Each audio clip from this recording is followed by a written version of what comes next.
Memang sedang marak di tengah masyarakat dalam momen tahun pemilu ini. Namun keberadaannya kerap kali menyalahi aturan dan tidak berada di tempat yang semestinya. Dan tak jarang juga APK justru membahayakan masyarakat. Kita bahas bersama dengan Koordinator Nasional Jaringan Pendidikan Pemilih untuk Rakyat JPPR, Mbak Nurlia Dian Paramita yang telah bergabung bersama kami di Kompas Malam. Salam sehat Mbak Mita. Ini miris ya Mbak, kalau kita lihat ini akibat pemasangan APK yang harusnya memberikan sosialisasi begitu kepada pemilih justru mengakibatkan kecelakaan. Iya, salam sehat dan bagi segenap penggemar Kompas TV. Jadi prinsipnya APK ini kan kemudian menjadi alat peraga yang kemudian memberikan informasi tentang siapa yang akan mencalonkan diri. Tapi jika kita melihat pendekatan yang dilakukan oleh penyelenggara pemilu, terutama Bawaslu, itu memang di dalam posisi APK hari ini tidak banyak yang bisa ditertibkan. Malah bisa dikatakan di semua wilayah, itu kebanyakan APK itu justru terpasang di tempat-tempat yang kemudian dilarang. Seperti pohon, seperti pinggir jalan raya seperti itu. Dengan kemudian kalau kita lihat dari kasus tadi, itu kan sangat berdekatan sekali gitu ya dengan jalur pengendara. Sangat mepet dan banyak gitu.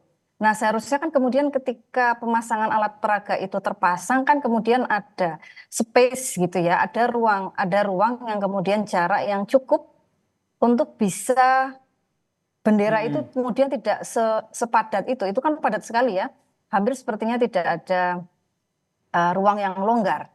Nah ini tentu kemudian Bawaslu dan kemudian pemuda setempat ya, terutama sebetulnya kita harus bicara soal ketertiban ya, soal undang-undang ketertiban di tingkatan daerah tersebut kan seharusnya bisa mengatur ya. Ini kan mengganggu ya perda lalu lintas ini, perda terkait penerapan APK ini kemudian mengganggu sebetulnya ketika tidak diturunkan. Dan kalau kita bicara dari sisi pendidikan pemilihnya, sosialisasi itu kan tidak hanya harus dengan alat peraga.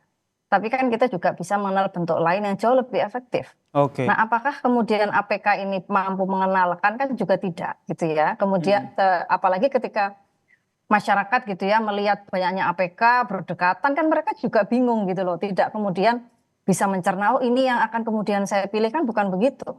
Tapi justru sebetulnya wah saya sudah mulai malas ini kalau seperti ini kan begitu. Ini yang seharusnya bisa diantisipasi dan ini peran Badan Pengawas Pemilu sangat menentukan untuk Nah, bisa. ini nih, peran Badan Pengawas Pemilu nih. Dari kejadian ini kemudian tadi sempat disampaikan oleh Mbak Mita bahwa pemasangannya juga sebenarnya ini melanggar aturan. Yang dilakukan oleh pihak-pihak terkait ini harusnya seperti apa begitu sehingga betul pemasangan APK ini sesuai dengan tujuannya dan tidak menyebabkan kecelakaan. Memang harus diakui bahwa hari ini ada kemunduran dalam penertiban APK ya. Jadi dalam aturan yang kemudian dikeluarkan oleh Badan Pengawas Pemilu memang ada pendekatan untuk menghapus kewenangan. Jadi Bawaslu hari ini kemudian kewenangannya tidak harus merekomendasikan penertiban APK kepada Satpol PP. Padahal biasanya kan dalam pemilu sebelumnya yang namanya penurunan alat peraga itu dikoordinasikan antara Bawaslu dengan Satpol PP. Nah sehingga kalau sudah seperti ini penyelenggara ad hoc terutama tadi ya kita dengarkan Panwas Kelurahan Desanya mengatakan bahwa mereka sudah memitigasi gitu ya. Tadi kan sudah disampaikan. Tapi mitigasi sejauh mana? Kalau kemudian seharusnya mereka kan sudah cukup antisipatif melihat banyaknya bendera, apalagi sekarang musim hujan, anginnya cukup kencang, ya dengan kepadatan volume pengendara yang lalu lalang cukup padat, itu kan potensinya sangat besar. Tapi ternyata kan mitigasinya juga tidak dilakukan, saya kira. Nah ini yang sebetulnya bisa dilakukan ya, artinya antara Satpol PP dan Bawaslu harus berkoordinasi dan kemudian harus menurunkan di mana alat peraga itu tidak boleh. Dan termasuk misalnya kalau kita lihat sekarang banyak alat peraga di pinggir-pinggir jalan, terutama di pohon-pohon, itu kan dilarang ya dalam pasal 70 dan pasal 71 PKPU 15. Nah ini kenapa kemudian Bawaslu juga tidak merespon hal ini dengan cepat gitu ya. Ini kita pertanyakan serius. Nah ini akhirnya kita mempertanyakan hal itu. Dan kenapa juga akhirnya para anggota legislatif, para caleg-caleg ini bukan anggota legislatif, para caleg begitu, akhirnya memasang tanpa mempedulikan soal aturan. Apakah ini karena memang pengawasannya yang lemah begitu atau Anda melihatnya seperti apa? Karena tadi kewenangannya dikurangi ya, kewenangan bahwa Oke. bisa bicara dengan Satpol PP tadi kemudian sekarang menjadi tidak ada kewenangan tersebut. Maka Bawaslu sebetulnya tingkatan PK, terutama ini kan penyelenggara ad hoc ya, yang Mm-mm. kemudian sangat berdekatan itu kan bingung ya mau berkoordinasi seperti apa kalau kemudian tidak ada instruksi dari atas. Padahal bisa jadi sebetulnya kewenangan inisiasi itu masih boleh, dan saya kira Satpol PP itu sangat bisa bekerja sama untuk apabila misalnya Bawaslu sudah merekomendasi ini harus dicabut gitu ya, itu pasti Satpol PP akan bertindak. Nah, Mm-mm. jadi kita dalam posisi yang agak dilematis ya, ada saling lempar kewenangan. Ya, satu sisi Bawaslu tidak punya kewenangan, di sisi lain Satpol PP menyatakan ya kalau udah APK kontennya pemilu, nah ini jelas ranahnya penyelenggara. Kalau Oke. penyelenggara tidak memberikan informasi kepada kami selaku Satpol PP ya Ya kemudian mereka juga ya tidak akan mereka gerak begitu ya. ya mereka Saling tidak lempar akan tanggung bergerak. jawab seperti nah. Ini ada sebuah kejadian yang akhirnya membuka mata kita semua bahwa pemasangan APK yang tidak sesuai aturan itu ternyata juga dapat merugikan masyarakat. Apa yang menjadi poin Anda soal hal ini? Sebagai pemilih tentunya. Iya, jadi ini kan kemudian tidak serta kemudian mencerdaskan ya, tidak Mm-mm. kemudian juga mengedukasi pemilih. Dan justru sebetulnya ini justru membahayakan. Dan pemilih ya, kalau sudah begini kan kayak tadi kakek nenek itu sebagai pemilih, dia mau mengadu ke siapa?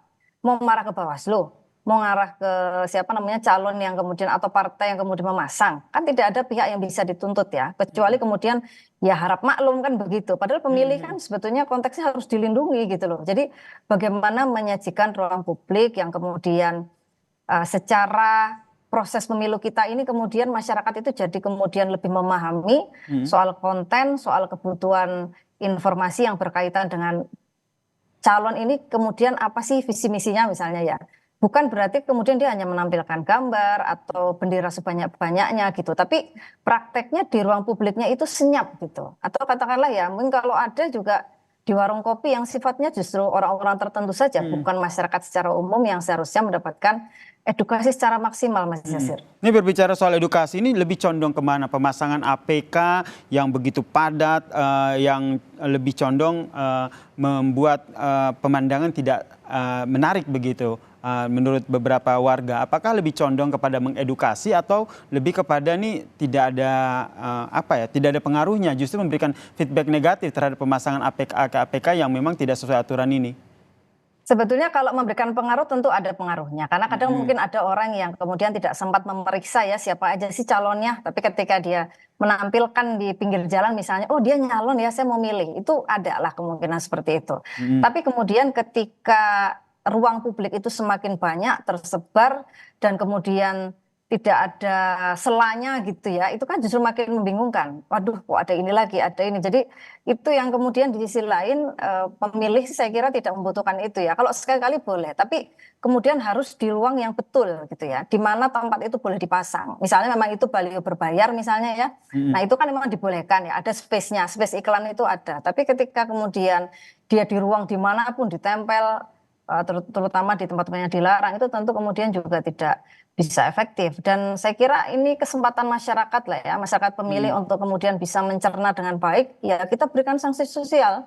Kita berikan sanksi sosial bahwa kita nggak akan milih dengan kemudian calon yang kemudian cenderung menempatkan ruang publik ya hanya gaduh saja dengan alat peraga kampanye. Seperti kemarin kan ada ya yang lagi viral itu Mm-mm. kemudian apa namanya melakukan kejahatan di pohon gitu ya. Betul. Bahwa ini kan salah satu partisipasi masyarakat yang Mm-mm. sekarang betul-betul sudah mulai muak gitu ya dengan Oke. kemudian alat peraga ini bertebaran dan kemudian sudah seperti tidak ada ruang hampa gitu. Tapi Baik. justru ya kalau kalau saya pernah mendengar ya statement Bawaslu itu kan kemudian mengatakan bahwa kalau pemilu harus bergembira dong, harus meriah gitu. Mm-mm. Tapi Harusnya meriah kan betul. bukan ya, tapi kan bukan berarti kemudian tidak ada ruang yang kemudian bisa diberikan secara longgar gitu. Seakan-akan semuanya Baik. disesaki oleh alat peraga. Bukan di sini sebetulnya Mm-mm. esensinya. Baik, kita berharap ya ini masih ada masa kampanye dan berharap nih tidak saling lempar tanggung jawab lagi ya. Panwaslu, Persis. Bawaslu maupun Satpol PP harus bergerak bersama-sama termasuk kita masyarakat ya. Setidaknya bisa Ya. memberikan sanksi sosial begitu terkait dengan pemasakan APK yang tidak sesuai dengan aturan.